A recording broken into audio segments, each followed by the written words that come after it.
you must get engaged. You must get involved. It's also the way to turn your education, the opportunities that you've been given from something that's sort of theoretical into something that's really real. And I'll just repeat something I said a little bit earlier. I do believe that all of us are going to have to answer the question, what did you do in this moment when the threats to the country that we live in, the country that, we either came to or born into, but that our families and our ancestors and, sacrificed a great deal to give us the opportunity to have, was under such grave threat. And I hope that the answer for all of you and for me is going to be that we did everything we could with our time and our resources. And do not listen to the people who say, and don't let yourself say, well, I don't think this thing I'm going to do is going to make a difference, because from a lifetime of being in spaces, including spaces, at the center of power, you don't know what actually is going to work until it actually does in a moment like this. And so nobody should be telling someone the thing that you're doing isn't going to make a difference, because everything that all of us does, and the more, again, we do it collectively, the more powerful we are, could be the thing that stops this administration from succeeding in what it's trying to do. And I just, and I also promise you that being involved and engaged like that, speaking as a long time ago student activist to someone who, started out my career as a civil rights attorney at an activist organization and then went into government, you will never regret becoming active in things that matter to you and that make life better for you and the people around you and the community that you come from. Ditto. Use your voice. Your voices are so important. You are the future. You are the future of this country and this state. Get involved. Get involved in any youth commissions. Get involved with city commissions. Listen to what's happening in the county party. If you're Republican, join the Republican party. Party. If you're a Democrat, join the Democrat. Get involved with the party politics if you're interested in that at all. But do not ever, to what Secretary Sue said, stop using your voice. And you being here is like so incredible, because you represent probably thousands of kids that don't have this opportunity to be here and to talk about this. So you being here and listening is really representative. And that's what representative government is all about, right? Like, I'm speaking for a bunch of people who don't have the ability. Like, we are the voice of so many people, and just keep using your voice and don't be afraid, and do not let someone tell you not to get engaged and that your voice and your vote does not count. Well, thank you so much. Now I'd like to open up any questions that, open up the discussion to the audience. Any questions that you guys might have, please. Evan, not yet. We're gonna switch the schedule a little bit, okay? Okay, So, no worries. we're gonna have Secretary Sue and Deputy Superintendent nicely take a break a little bit, and then we're gonna hear for our closing remark from Marilyn. Okay, so before I introduce the final speaker, I just want to say I'm so incredibly honored by the two of you, and of course Marilyn joining us to offer your insights. I mean, we cover so many segments that are so crucial and so critical for our youth and our community to hear about it. And your insight and your expertise are very, very important for us, as the next generation of leaders, and then to be the voice of the marginalized. So we're very incredible honor. I just want to end with this quote from a former Canadian Supreme Court Justice, Rosalie Bellon. She said, without democracy, there are any rights. And without any rights, there is no justice. And without justice, there's no hope. So please join me in welcoming our closing remarks speaker, Marilyn Lucey. She's the current Asian Pacific American Public Affairs National Chief Operating Officer, and I have met Marilyn multiple times in our NHPI advocacy events back in 2024 and 2025 this year. So we're so honored that you're able to join us, and please, offer your words of wisdom to our youth and our communities. Thank you, Co. Thank you so much.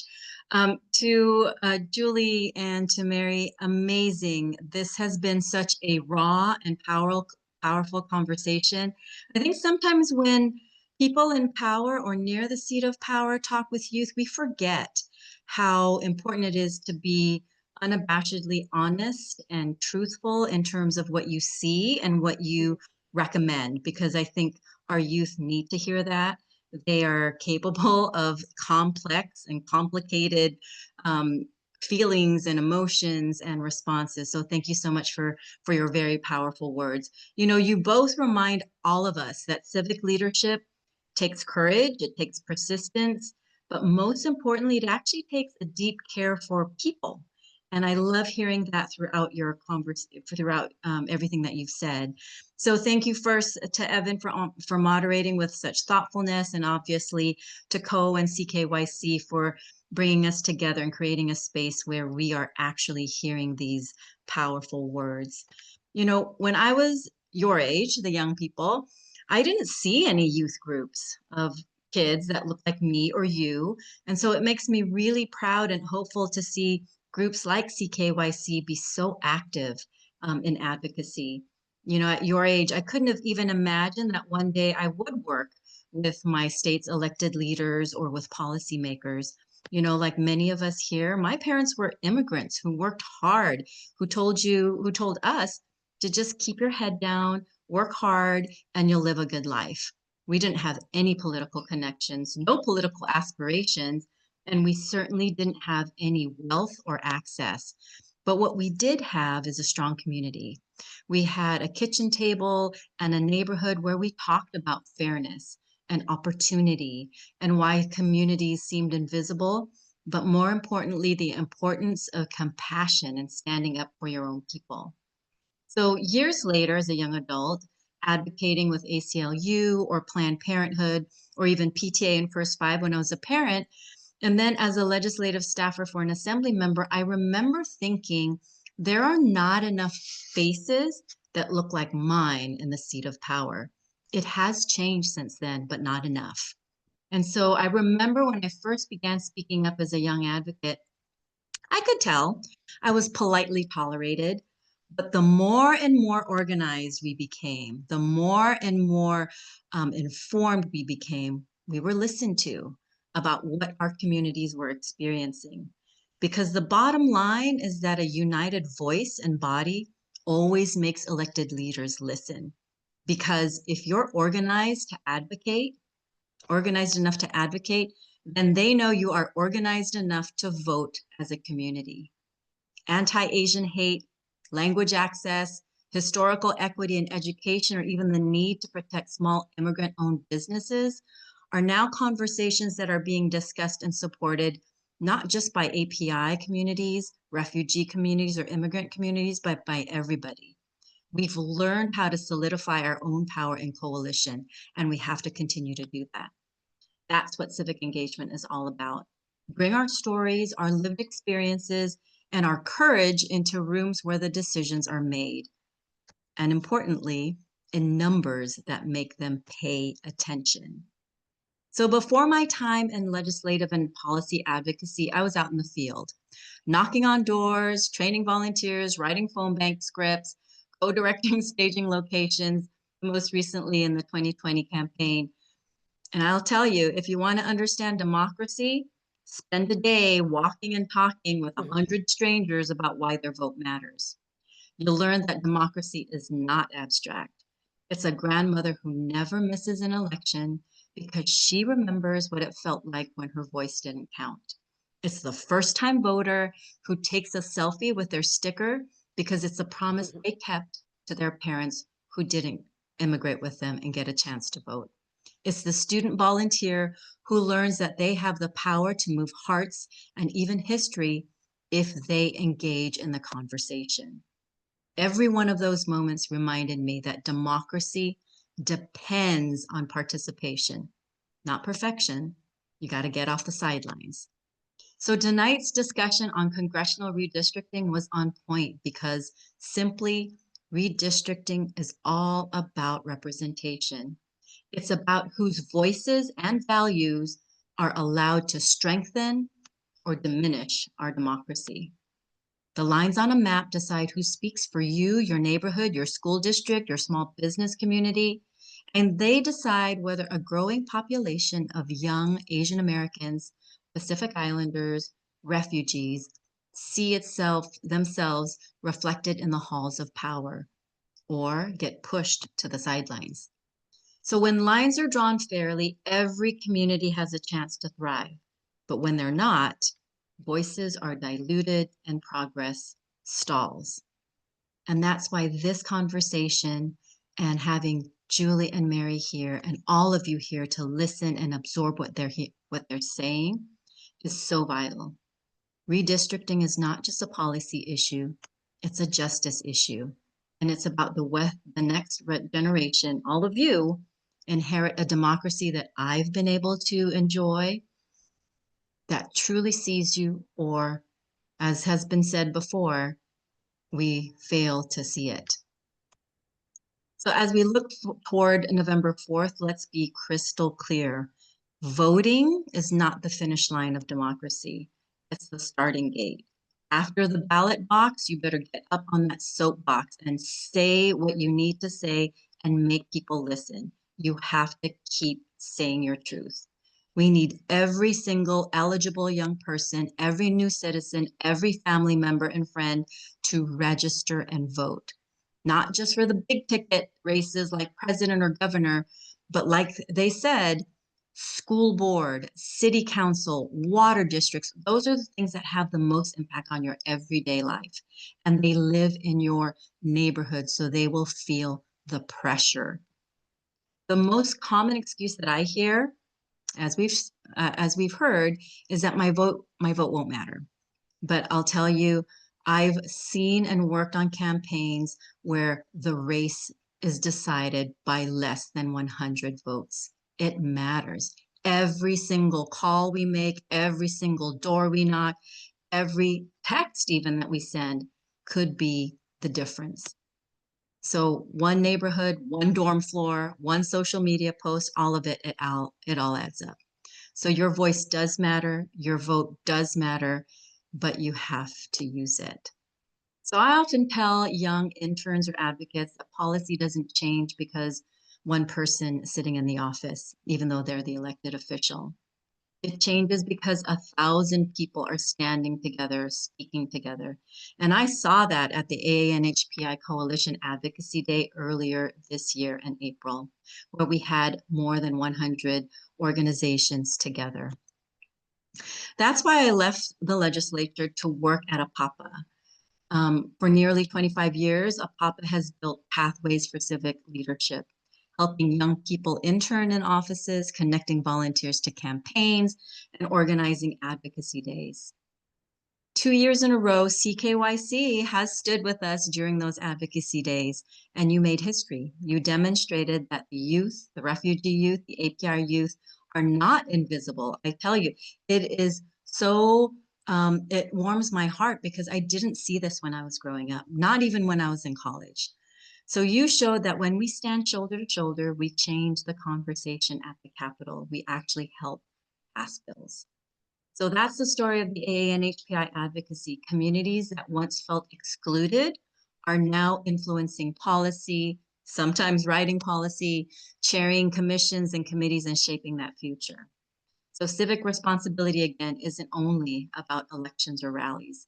It is about what we choose to do every single day. And this is the non-political side.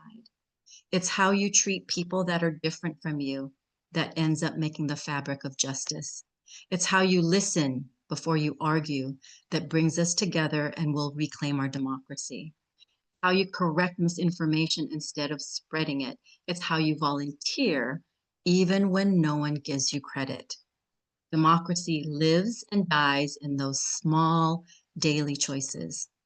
So when you pick up a clipboard to register voters, or when you help translate a ballot measure for your auntie or your grandma, or when you tell a friend, hey, meet me down at Starbucks and let's go vote together, You are actually building democracy from the ground up.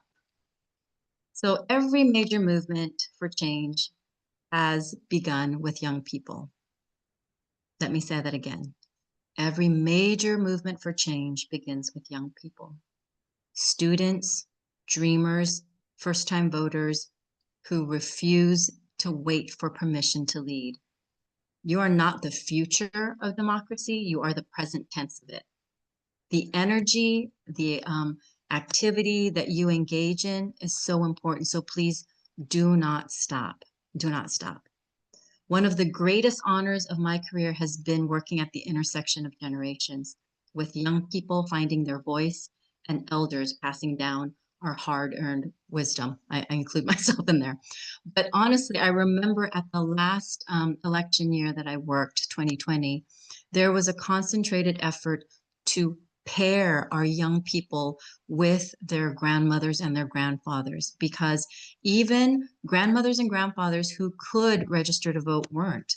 And it was that relational, familiarity that actually motivated a lot of our elders to get out there and vote.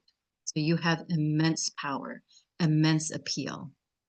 And in community organizing, you know, the older leaders bring perspective and patience, but our younger leaders bring urgency and innovation and energy. And so together we create balance. I often tell my interns that the bridge that you're standing on was obviously built by people who refuse to give up on you, the next generation. And so it's your turn. Build the next bridge for those that will come after you. And 23 is not too young to build that next bridge for people who will come after you. The 10-year-olds, the 12-year-olds, the 16-year-olds. So before we end, I want to leave you with this thought. We live in a time where our world feels divided, politically, culturally, economically, but democracy, remember, has always been a team sport. You cannot play it alone. The antidote to division is always participation. The cure for apathy is always action. And the opposite of cynicism is hope. So don't forget to hope. And remember, in justice, you must have joy. You must. Because if joy is killed, then the other side has won, right? The people who want to kill justice, if they've killed your joy, they've won. So don't forget that. Find the joy in what you're doing and with each other. And so the hope, the real durable hope, is born when young people like you decide that the future is worth showing up for. So as we leave this webinar tonight and I close my remarks, I want to challenge you to do 3 things. Number 1, I want you to register to vote, and I want you to register 5 friends to vote. Number 2, I want you to volunteer, whether it's with a political campaign, an issue campaign, or a nonprofit, or a civic group that helps your community. And then number 3, stay engaged at all costs. I know we all get tired, but think of us as a symphony.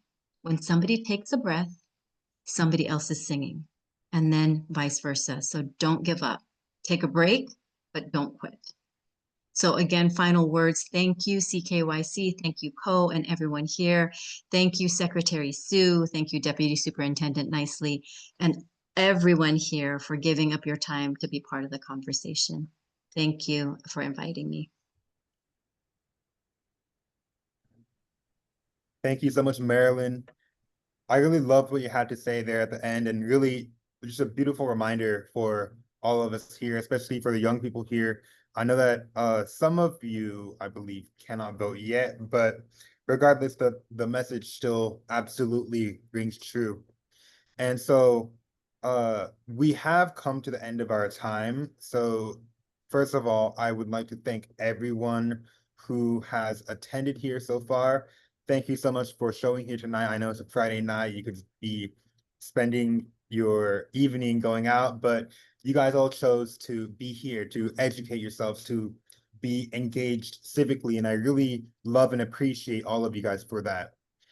I'd also like to take this time to appreciate each and every one of our speakers, to Marilyn, to Deputy Nicely, and to Secretary Sue.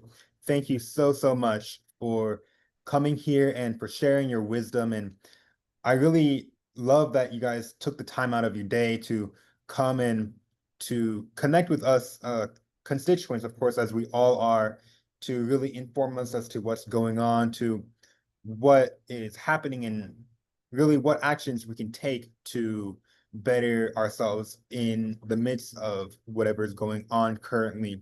And so thank you so much to each and every one of you individually for taking the time out of your day to do that. And I'd like to thank this organization for allowing us to host this event. And I think it's a really beautiful thing that we've been able to do here. It actually turned out to go quite well, and I'm actually really happy that we were able to have this discussion here. So thank you so much. And as we leave tonight, I would like to just leave you all and remember that your voice does matter, that your voice, no matter how tiny of an impact you have, whether it be small, it is still an impact. And before we leave, Ko, you have anything else that you would like to say? Yeah, thank you so very much. Can we all give a round of applause to all of our speakers tonight? Oh my goodness. Secretary Sue, Deputy Nicely, and Marilyn, thank you all so much as well. And thank you, Evan. Great questions. When you ask question about Constitution of Harbor, I need to Google it. What is that? Okay.